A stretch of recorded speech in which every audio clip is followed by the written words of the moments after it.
गेल्या काही दिवसात नेपाळमध्ये काय घडलंय ते पाहिलंय का? आगीच्या ज्वाळा जळणारे संसद भवन पंतप्रधानांच्या घरातून दूर बाहेर पडताना दिसला आणि त्यात एका माजी पंतप्रधानांच्या पत्नीचं जळून मरून जाणं. हे सर्व झेडच्या नावाने घडलंय. पण खरंच असं आहे का, की यामागे काही मोठी साजिश आहे?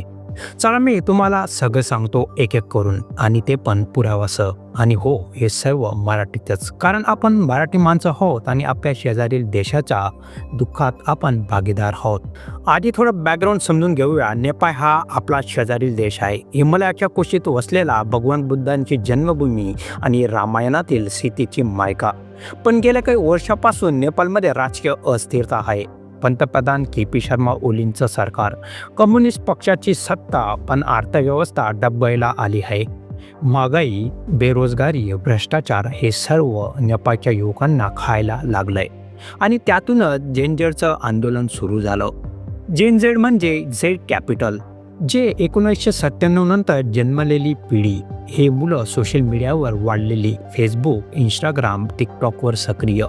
त्यांना राजकारण्याचं फक्त बोलणं आवडत नाही, तर त्यांना बदल हवा आहे. 1 सप्टेंबर 2025 रोजी हे आंदोलन सुरू झालं. काठमांडूमध्ये हजारो विद्यार्थी रस्त्यावर उतरले. त्यांच्या मागण्या होत्या, सोशल मीडिया बॅन काढा. होय, नेपाळ सरकारने नुकतीच सोशल मीडिया प्लॅटफॉर्म्सवर बॅन लावली होती. म्हणजे फेसबुक, ट्विटर, म्हणजे आत्ताचं एक्स, इंस्टाग्राम सगळं बंद. कारण सरकार म्हणतं फेक न्यूज पसरवण्यासाठी, पण तरुण म्हणतात हे सरकारचं दडपशाहीचं हत्यार आहे. प्रोटेस्ट सुरू झाले शांततापूर्ण. पण 9 सप्टेंबरला काय घडलं? अचानक हिंसा. प्रोटेस्टरने सर्वोच्च न्यायालय भवनाला आग लावली. संसद भवन जळालं आणि पंतप्रधान ओलींच्या खाजगी निवासस्थानाला पेटवलं. मुक्तापूरमध्ये ओलींचं घर जळालं आणि त्यातून दूर बाहेर येताना दिसला.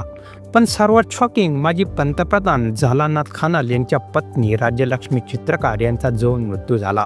10 सप्टेंबरला त्यांचं घर प्रोटेस्टरने वेढलं, आग लावली आणि राज्यलक्ष्मी आत अडकल्या. त्यांना जिवंत जाळलं गेलं. न्यूज रिपोर्टनुसार डोळ्यासमोरच हे घडत होतं. हे पाहून किती वाईट वाटतं. मित्रांनो, एक महिलेचं असं क्रूरपणे मृत्यू, आणि हे झेडने केलंय का, की यामागे कोणीतरी दुसरं आहे? चला आत खोलात जाऊया. प्रोटेस्टर म्हणतात हे आम्ही नाही केलं. इंडिया टुडेच्या रिपोर्टनुसार झेडचे नेते म्हणतात, आम्हाला हिंसा करायची नाही, पण आमच्या आंदोलनात घुसखोर आले. आम्ही शांततापूर्ण प्रोटेस्ट करत होतो, पण अचानक आग लागली. होय, घुसखोर. कोण आहेत हे घुसखोर? राजकीय नेते, परदेशी शक्ती, की सरकारच्या स्वतःच्या चुकीसाठी दोष टाळण्यासाठी हे केलं? मित्रांनो, हे पाहिलं नाही. नेपाळच्या इतिहासात अशी आंदोलनं झाली आहेत. 2007च्या जन आंदोलनात राजेशाही संपली, गणतंत्र आलं. पण आता हे झेडचं आंदोलन बांगलादेशच्या शेख हसीना सरकार पडण्यासारखं दिसतंय. बांगलादेशमध्येही विद्यार्थी प्रोटेस्ट आणि सरकार पडलं. नेपाळमध्येही तेच. पण हिंसा कशी? न्यूयॉर्क टाइम्सच्या रिपोर्टनुसार प्रोटेस्टरने ओलींच्या घराला आग लावली. पण ओलींनी राजीनामा दिला 10 सप्टेंबरला. आता लष्कर रस्त्यावर आहे. कर्फ्यू लावला गेला. प्रश्न आहे, कोणी आग लावली? पहिला संशय, सरकारच. ओली सरकारने सोशल मीडिया बॅन लावून प्रोटेस्ट भडकावले आणि मग स्वतःच लोकांना पाठवून हिंसा करून दिली, जेणेकरून प्रोटेस्टरला बदनाम करावं. हे क्लासिक ट्रिक आहे. मित्रांनो, भारतातही असंच घडतं. शेतकरी आंदोलनात ट्रॅक्टर्समध्ये बॉम्ब लावले गेले. कोणी लावला बॉम्ब? विचारा की. नेपाळमध्येही खानल यांच्या घरात आग कशी लागली? डोळ्यासमोर प्रोटेस्टर होते, पण आत जाणारा कोण? कदाचित सरकारचे गुंडे. दुसरा संशय, विरोधी पक्ष.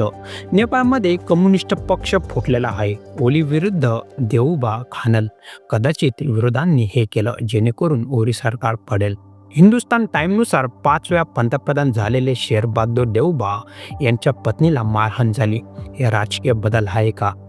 तिसरा आणि सर्वात मोठा प्रश्न, परदेशी हात. चीन, भारत आणि अमेरिका.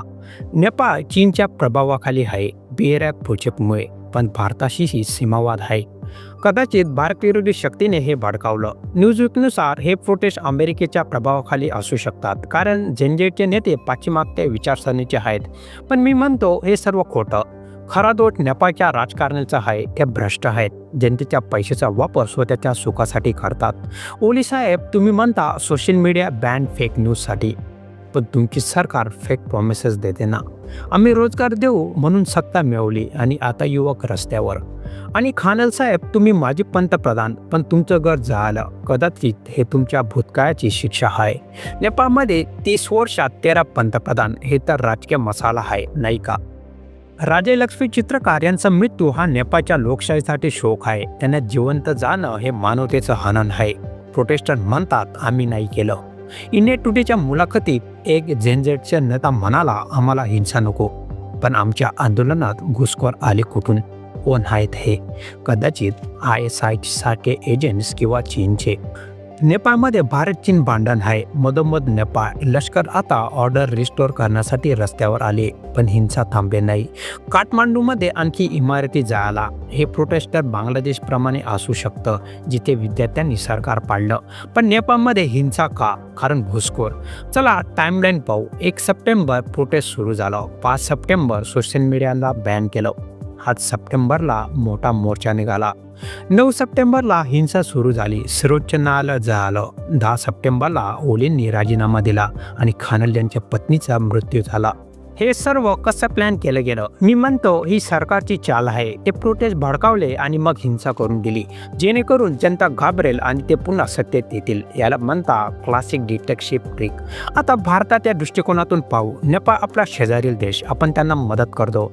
पण जर तिथे अस्थिरता आली तर सीमेवर तणाव वाढेल. भारताने नेपाळला मदत करावी, पण राजकारण्यांना नाही, तर जनतेला. जनतेला समर्थन द्या, पण हिंसेला नाही. तर याच्या मागची साजिश काय असू शकते हे आपण बघू. चीनने हे केलं कारण ओली चीन समर्थक आहेत, पण विरोधी भारत समर्थक किंवा उलट. न्यूजमधून दिसतं हिंसा प्रोटेस्टंटना शॉक केलंय. ते म्हणतात हे आमचं नाही. मी म्हणतो खरा दोष नेपाळच्या व्यवस्थेचा आहे. भ्रष्टाचार, नेपोटिझम, युवकांना संधी नाही. भारतातही असंच आहे, पण आपण बदल घडवतो. नेपाळची अर्थव्यवस्था GDP $40 अब्ज, पण बेरोजगारी 11%. युवक भारतात मलेशियात काम करतात. रेमिटन्स 8 अब्ज, पण सरकार RBI प्रोजेक्टमुळे अडकलं. चीनकडून कर्ज आता ते वसूल होत नाही. भारताने 1000 कोटी मदत केली, पण नेते चोरतात. हे प्रोटेस्ट त्यातूनच. जेनजेडची मागणी फ्री इंटरनेट, शिक्षण, रोजगार, पण सरकारने बॅन लावला. या सर्व गोष्टी या प्रोटेस्टसाठी कारणीभूत होत्या. मित्रांनो, आज आपण नेपाळमध्ये जो रिव्हॉल्ट झाला याविषयी पूर्ण माहिती घेतली. व्हिडिओ जास्तीत जास्त शेअर करा आणि माझ्या चॅनलला सबस्क्राईब करायला विसरू नका. पुन्हा भेटू एक अशाच नवीन विषयासह. तोपर्यंत जय हिंद, जय भारत.